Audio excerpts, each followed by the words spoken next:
Hi, my name is Dr. Daniel Fox. I'm a licensed psychologist in the state of Texas and an expert in the area of personality disorders. And today I wanted to do a video on borderline personality disorder and a type of problematic thinking that is called emotional reasoning.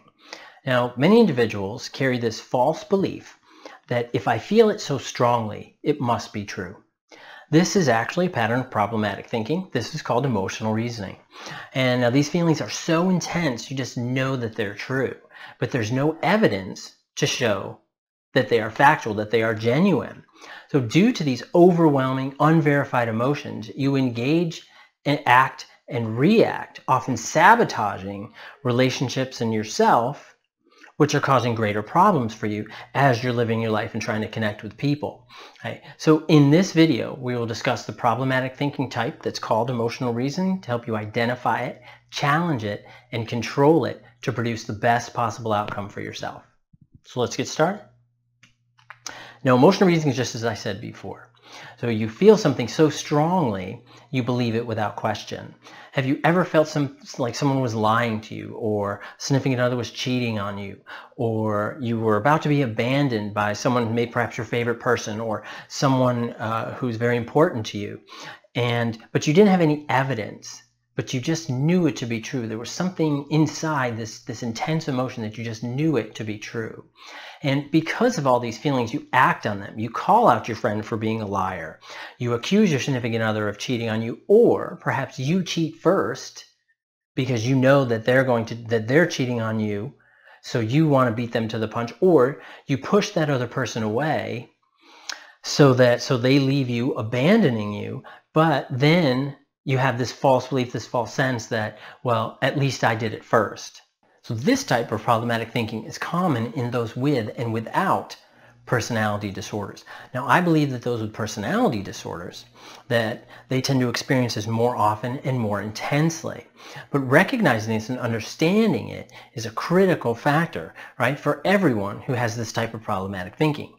So how do you handle it? Now that we know what it is, well, how do we handle it? How do we deal with it?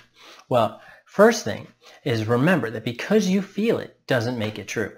Even as intensely as it feels, that doesn't make it true just because you feel it. Okay? So if you've been diagnosed with a personality disorder, you recognize your tendency for these perceptual distortions in your thoughts, feelings, and perceptions. So it's important to remember that part of having a personality disorder, borderline personality disorder, narcissistic personality disorder, these personality disorders, that it puts you at a higher risk or higher likelihood to have these distortions of thoughts, feelings, and emotions. Now, secondly, you got to slow your roll. Slow your roll. You have to slow down. Once you're at full speed, it's really hard to stop. If you decide to hit your brakes at 5 miles per hour, it's easy to control. But if you hit your brakes at 100 miles an hour, it's really hard to control, and you're likely to get hurt and get in an accident. So you've got to slow your roll. Don't shoot up to 100 miles an hour. Stay 5 miles an hour, go down to 1 mile an hour. Slow down, slow your roll. Third, challenge your feelings. Ask yourself, if I feel this, what's causing me to think this, and what makes it true? What is the factual information? What are the facts that support that this could be true? Challenge that a little bit. For example, right? Perhaps you feel unloved and lonely. Your thought is that you're worthless and have no value. As these feelings grow, you become more locked in to these beliefs, and perhaps you engage in promiscuous behavior or other self-destructive behavior to try to manage or deal with this sense of feeling unloved or worthlessness. So now when you challenge these feelings and thoughts, perhaps you recognize that your friends love you, that your coworkers and your boss, that they respect you. Perhaps your therapist cares about you. Perhaps who in your life then cares about you that helps you to feel connected to others. So we want to challenge that, and that's just an example. You have to find that evidence that is in your environment to support that. Just because you feel it intensely doesn't make it true. And I understand a lot of my clients, they feel so intensely, said, there's no way this is not true. I feel it so intensely. I understand that, and I hear that a lot. But we have to challenge that. We have to bring that reality in, because we know that distortion can cause problems, and it can cause issues with when you act and react in situations that aren't genuine, that aren't factually based.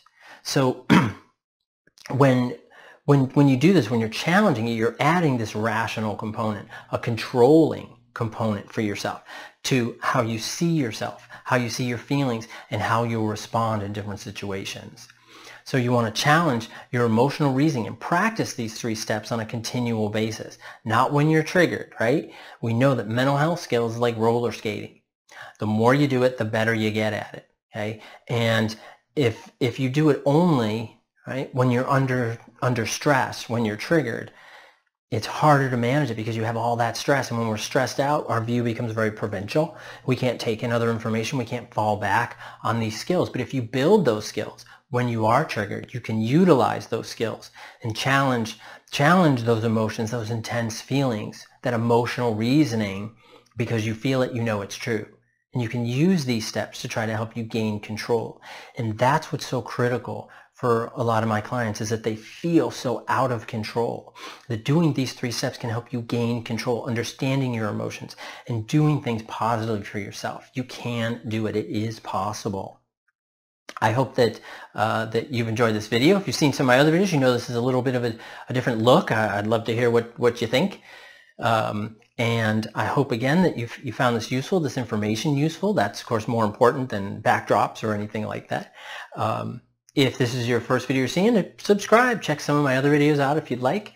I hope, again, that you find this useful, and thank you, as always, for your time. And I appreciate it, and I wish you well. Thanks. Bye-bye.